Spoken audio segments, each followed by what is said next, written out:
Well, hello. I'm with such an amazing woman, Sheila Foster. I've known Sheila since 1999 in Boulder, Colorado, and she is one of my mentors and friends. And we just recently reconnected, and I wanted to interview her on love, romantic love. Let's be clear. She does so much on the sacred feminine and has so much to say, but I'm really wanting you today to talk about romantic love. Um, your website is templeofthesacredfeminine.com. So if anyone wants to check that out later, they can. So Sheila, welcome. Thank you, Colleen. Yes. Colleen, Kenlyn, Kenlyn, yes. Yeah. So when we think about romantic love, there's such a context of romantic love being in the mating game, inside a matrix of the biological imperative and having babies, and we don't even know as women how that's running us. We think we're in control, but that is running us. And when we cross over 50, we have new possibilities. And so, I wanted to check in with you about those possibilities and your own personal experience. Yeah, that sounds fun. What I've experienced, and I see it in other women, is as women get into their 50s, they begin to wonder if they're going to ever have a man in their life again. They begin to question how attractive they are anymore. Will men be attracted to them? And as what I've noticed is as time goes on into the 50s and then into the 60s, a lot of women begin to think that they're never going to have a relationship again with a man, a love relationship. My experience is that isn't true. Of course not. Never. First of all, I think we have to, as women begin to age and through their 50s, they have to give up the idea that the love relationship isn't running on the same energy that it did when we were younger, and there was a biological imperative. That it shifts, in my experience, to a spiritual imperative. We want I love that. We want a spiritual partner. We want a companion. We want somebody we can be real with, truly ourselves. Young women tend to be pleasers or not trust themselves and give away themselves, abandon themselves in order to be loved. And that's not to say that all of them do, and it's not to say that it doesn't happen in older women too.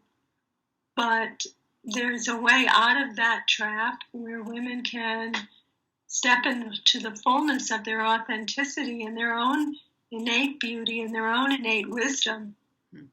When there's an alignment with what the truth is, that begins to happen, and petals of or the scales of the conditioned image of ourselves begin to fall. It's a beautiful time, and it's sometimes a very challenging time to deal with the conditioning. That seems to be the work. And then what happens is what's been undiscovered and unwelcomed and unknown, i.e. shadow, within us, begins to reveal herself. And there's there are a lot of resources there. We have gifts we didn't know we had. We have a self we didn't get to express yet. We can be as surprised by that as other people may be. And one of the things that happens sometimes is that old friendships fall away, or certain kinds of people and men that they may have been attracted to before, or other women that they were attracted to. That falls away. We become a new person, in a sense, a new incarnation of ourselves.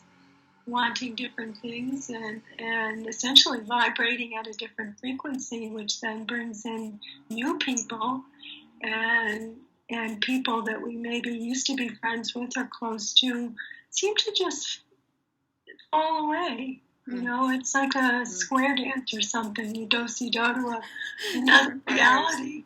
So, like, nothing's wrong. It's actually quite right when that happens. And I think that's a good thing to point out, because we can all get really freaked out that our friendships are changing. And maybe even the way you describe it makes me think that we might even be attracted to a totally different kind of person. Yes. Excuse me. I'm a little hoarse this morning.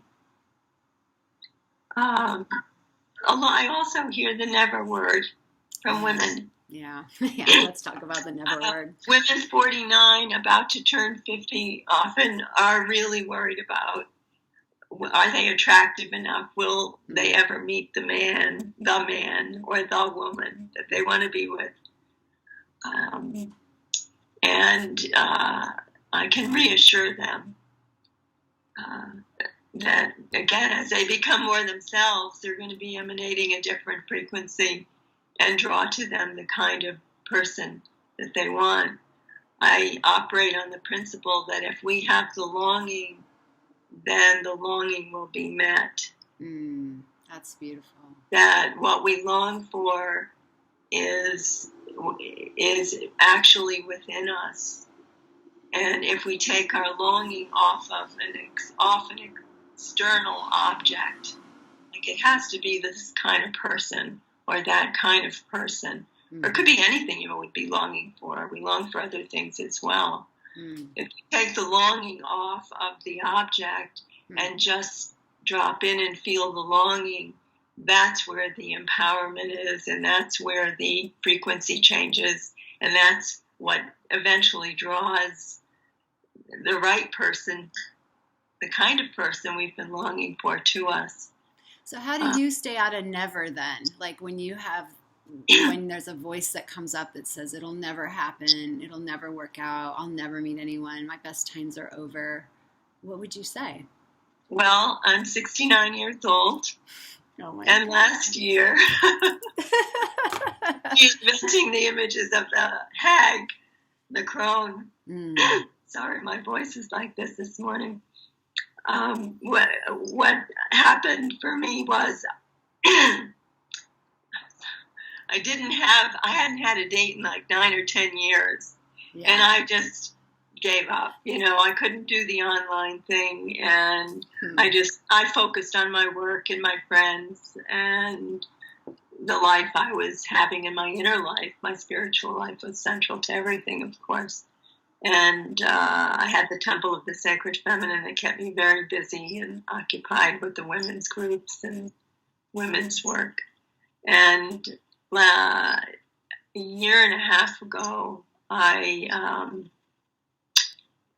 was at the point of just forgetting about men. I had just let go. And I heard my friends would say, I could introduce you to someone, or why don't you go here, or why don't you go online or something. And I'd say to them, if there's going to be a man, he's going to have to come to my door. Totally.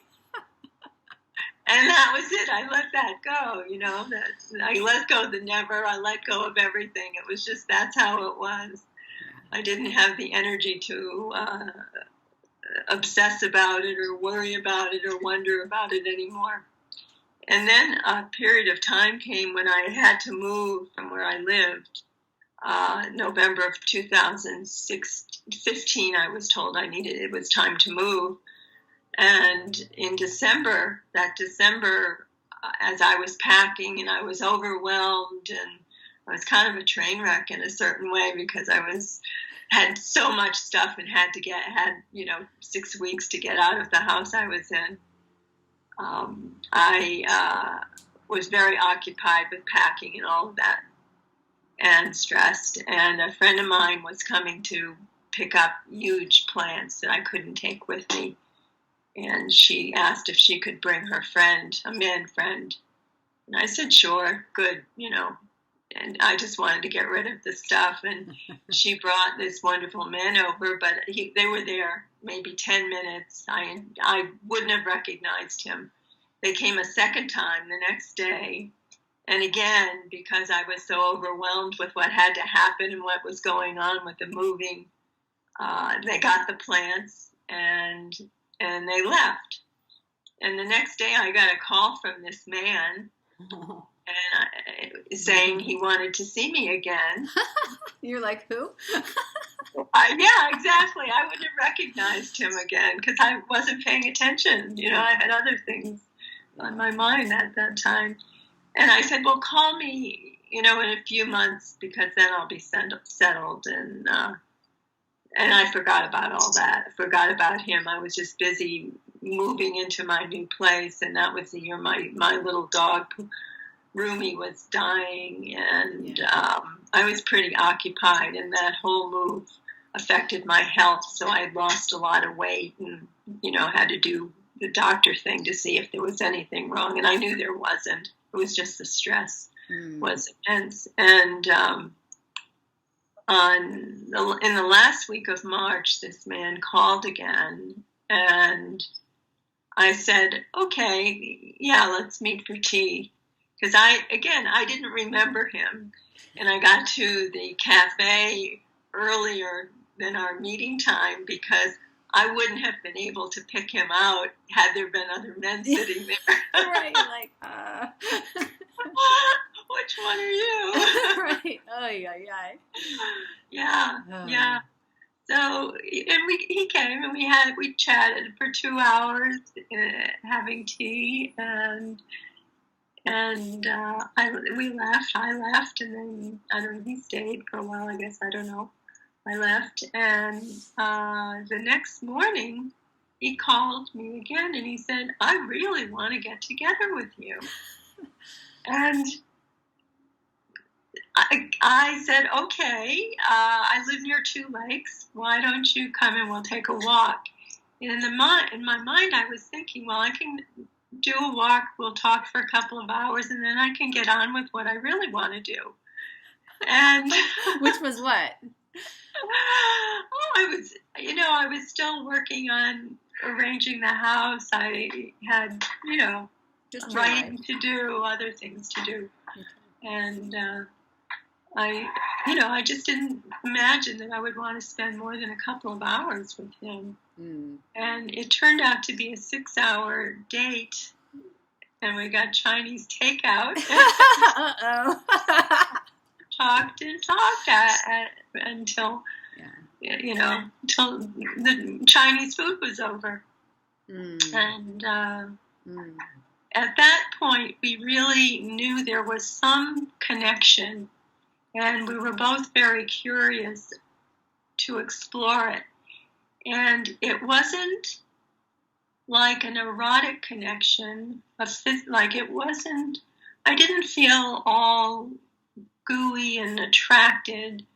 I was deeply interested because this man had great intelligence and a deeply spiritual commitment to himself and to spirit in the way that he has it. And that is central to me. I had realized long ago in my 50s that I no longer wanted to follow the kinds of men I used to be attracted to in my younger days, because they were always very sexy bad boys. Yeah. And I didn't want that in my life anymore. Right. No, I wasn't that anymore. And I wanted a true spiritual partner. I also had a very deep sense. I've had a spiritual life since I was a child, since I was 6 years old. And I wanted someone to share that with, and I was very clear about that. I could not settle for less. I could be alone. I realized in all the years of being alone, I could be alone and be fine.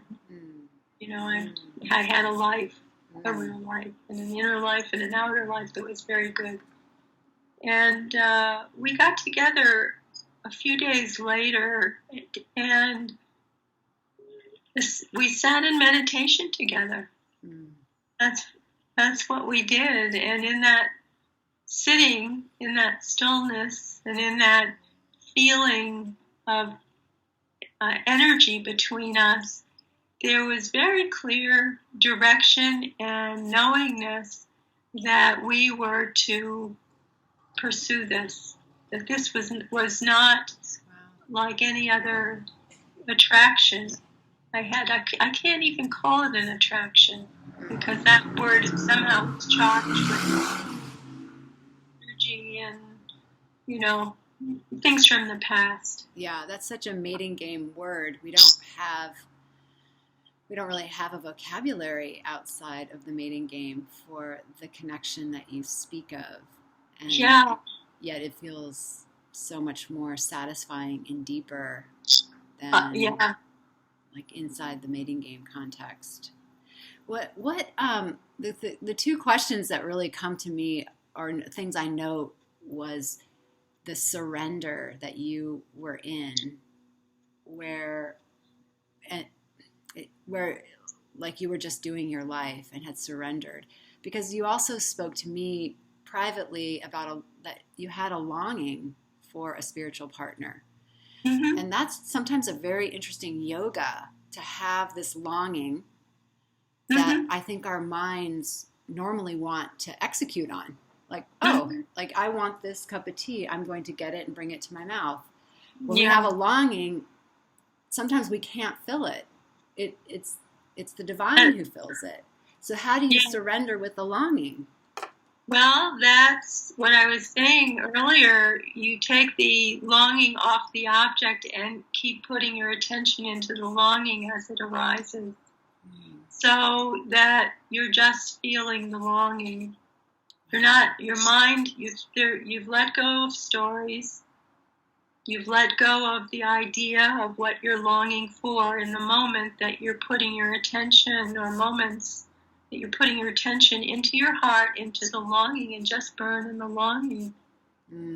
So straight out of the poetry of Rumi, the burning in the longing. And that is the answer to everything, not just finding the right partner. That I don't think we find the right partner. Our frequency draws us together. I'm not going to say his name, but we both realized that we were just so drawn together. And what happened on that Wednesday night of our third meeting in meditation, and a lot of eye-to-eye contact that was very, very deep, there was a profound recognition that we knew each other. We knew each other, and this was not a new encounter. This was resuming something who knows how many times we've been together, or how long ago since. Yeah. It was very poignant and beautiful, and we be, like you're here, you're finally here. I can feel that feeling, right? Yeah. I think that feeling very, very. Yeah, it's universal, that longing, and I feel like you just gave an incredible instruction on how to be with it. Yes. And until that manifestation of the apparent other is sitting across from you, and you get that satisfaction, and how sweet that must have been. It was the gratitude that flowed between us, and for the divine arrangement is endless. There isn't a day that goes by that we don't express gratitude for being together and for having the life we're having together. Yeah. And again, I trust divine arrangement, and I follow those directions even if I don't understand, or not necessarily what I might want to do or whatever. But this again, the longing, putting attention into the longing, letting go of the object, and letting divine arrangement take care of things. I didn't know if he would ever come in this life or another life. Yeah. You know, I had no knowingness of that, and truly until that Wednesday, that third date, so to speak, I don't know what to call it. Yeah. You know, sitting in meditation, and the recognition was so clear, and you know, and then we proceeded from there to meet again. We didn't dive into sex instantly. Mm-hmm. We really wanted to know each other.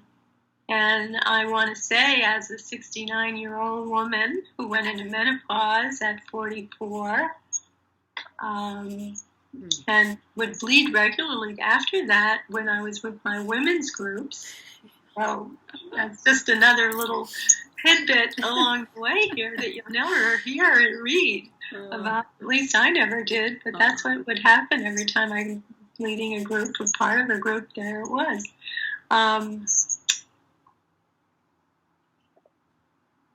The longing at this point in time after 50 is more spiritual than physical.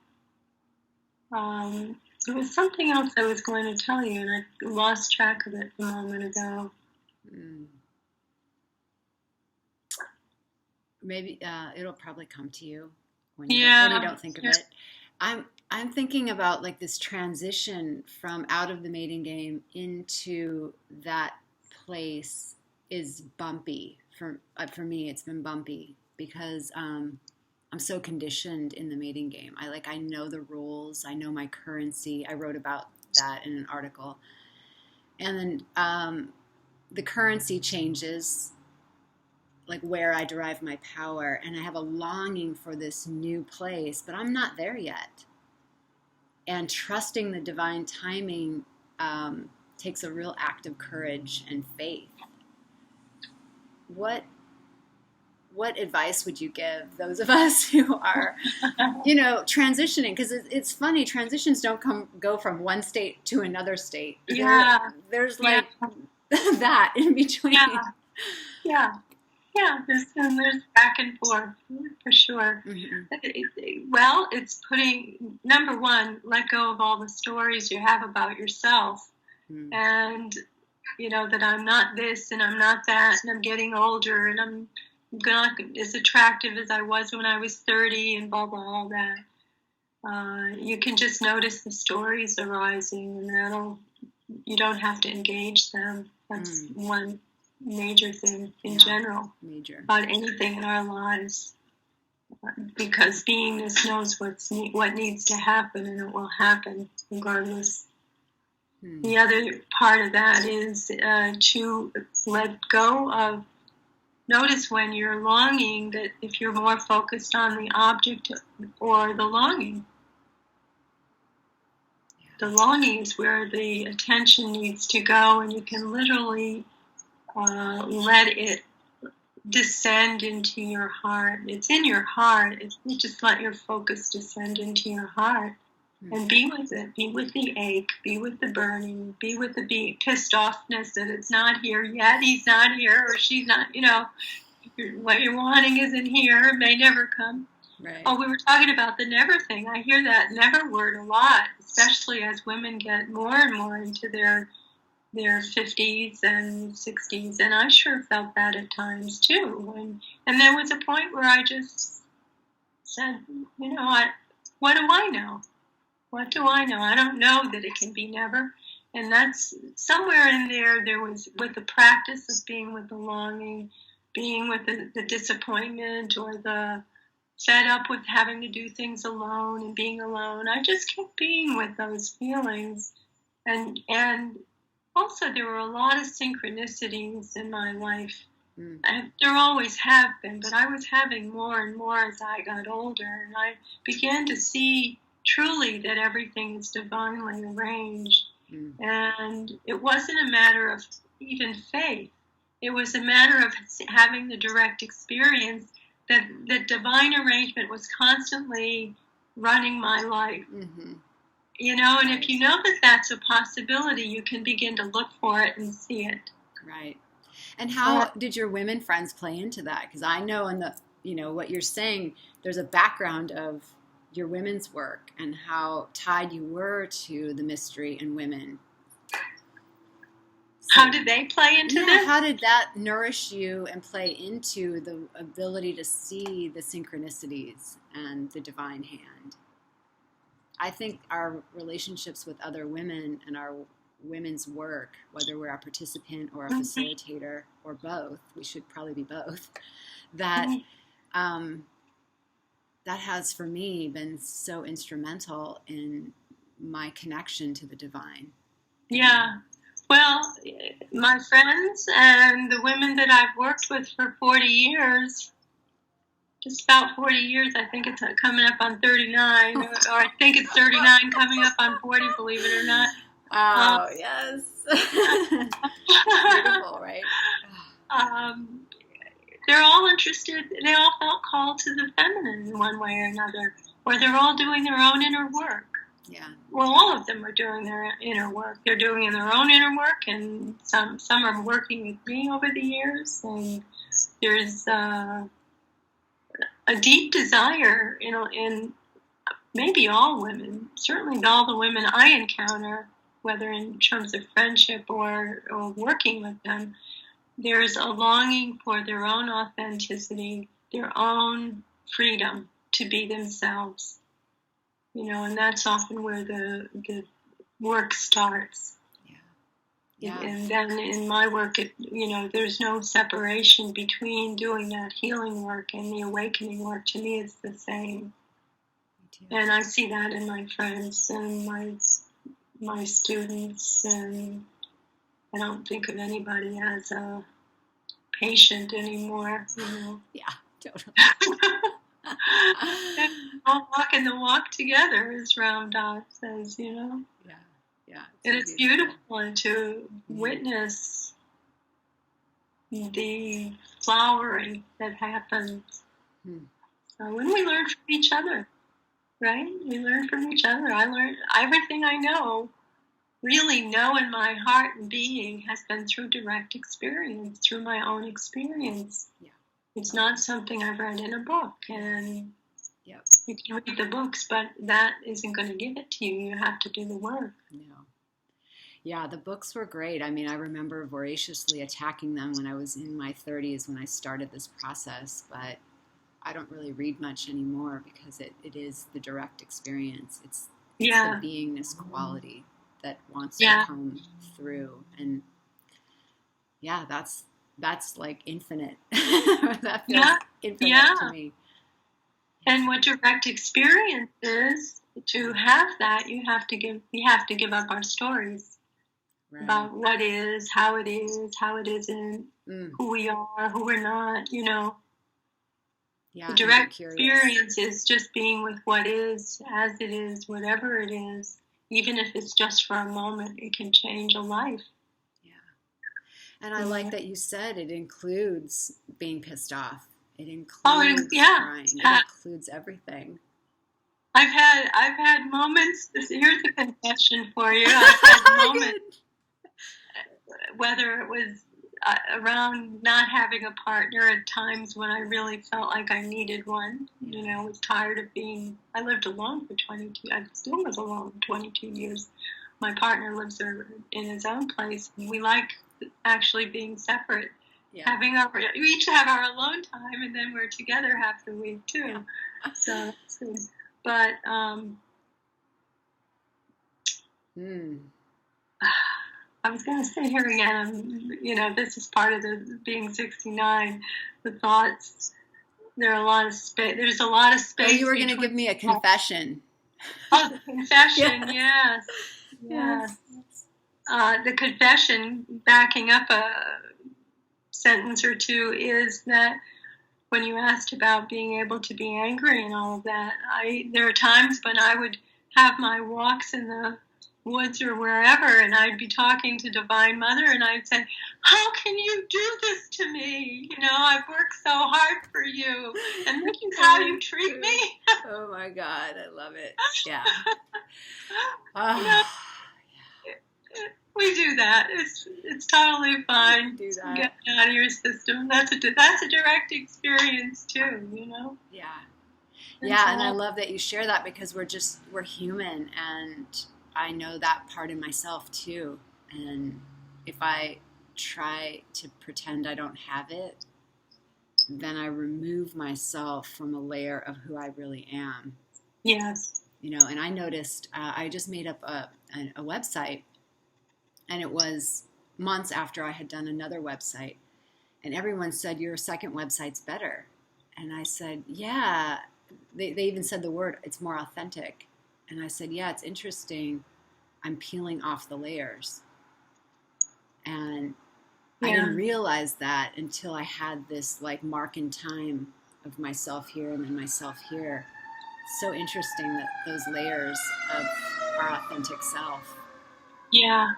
And how they have to peel off. Yeah, and I had to write a new website last summer, and it took me I went through quite a process, There were many iterations of that to get down to what was really real and essential for me to share and to show, you know. And it was very different than the old website. And that's what I love about you, actually, because I read one of your blogs that said something about the shedding, and I think it was when you went on the road in a motorhome. Oh yeah, the Shaggy Pony Ride. The Shaggy Pony Ride. It's 59. Is that you were 59? Yeah. It's so interesting because I read that and I was like, oh shit, it never stops. Like I thought that this shedding would stop and then I would be this new self and that would be like super cool and then I would just die. What happens? And I was like, oh my God, it keeps going. Like there are so infinite iterations of the self. Yes. And maybe infinite layers of conditioning that appear. Right. There's always shadow to look at. And then I work at an archetypal model with 5 archetypes primarily that have to each having 10 million representations, expressions. Wow. Yeah, that's a lot. Countless. We can't do them all in one lifetime, that's for sure. Right. But, we're always in that spiral. Yeah. And it's one archetype or another. They're all interacting, but one or another will be dominant at different times. When you're coming out into the world with your new website and your material and all of that, there's a bit of Amazon in that to help you carry you forward and out there saying, I'm here. Right.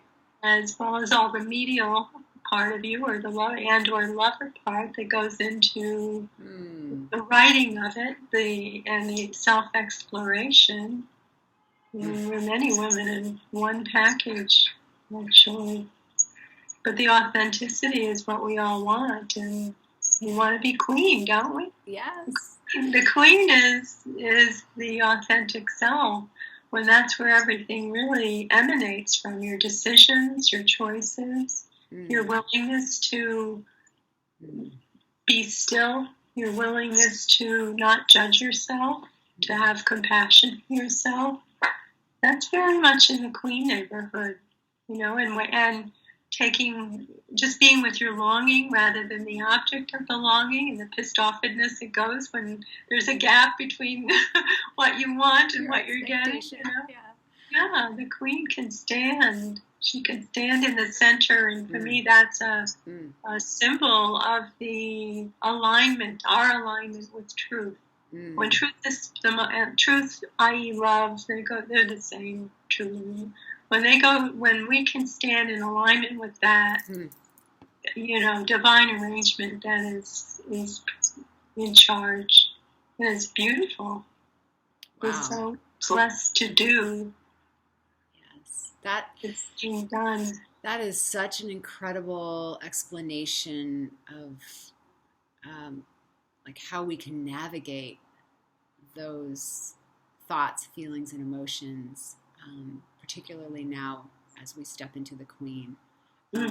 I'd love to spend another time talking about that, because I know you're writing a book and this is your life work, and we could all benefit hearing more about the journey of stepping in that queen. It's very potent. Yeah. It is so potent. And culturally, as we were talking about before we started this, culturally not on the radar. So we have to teach it to each other, or we'll never know that this exists. It seems like I'm in New York City, but I'm not, with all the sirens running. Lord, I'm in LA. It's very urban. Well, yeah, I was going to say, there could be energies that don't want that secret out. Yeah, right. No, it's a secret. No, I think we're at the time. I feel like, hey, if Donald Trump is going to be in office, I'm going to put this secret out. It's just going to happen, because I'm not putting up with that. Yeah, no, it's time for women to know that there is much more than we've been told, certainly much more than our mothers had, or our women in our lineage. Yeah. And to have a context and a paradigm to work from makes it easier for women to do the work. That's my experience.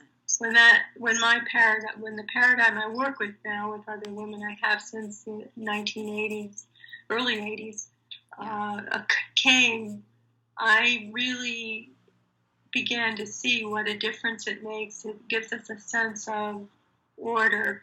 And it also brings in the sacred masculine as well, in terms of helping us traverse the thresholds in the spiral of awakening and healing. And they're the same, really. Yes. Yeah, and that would be such an interesting conversation. God, there's so much to unpack in that sacred masculine and the sacred feminine, and how they come together, because that's part of the vision of the new world that we're really on the precipice of. Well, we're watching the dismantling of the old paradigm and participating in it. And how exciting. I know, and we have such a huge role, and I keep saying that there's no accident that we incarnated as mature women at this time. Yeah. We have a message, and we're not willing to be lost in the shuffle. Yeah. You know? It's a purpose. Yeah, it's a purpose. Exactly. So with that, well, why don't we schedule some more time? And let's do it. Because this has been so amazing. Thank you so much, Sheila, and we will talk soon. I'm going to stop the recording, and then we can... Thank you. This was really fun. I always love talking with you. Yeah, you too. Yeah.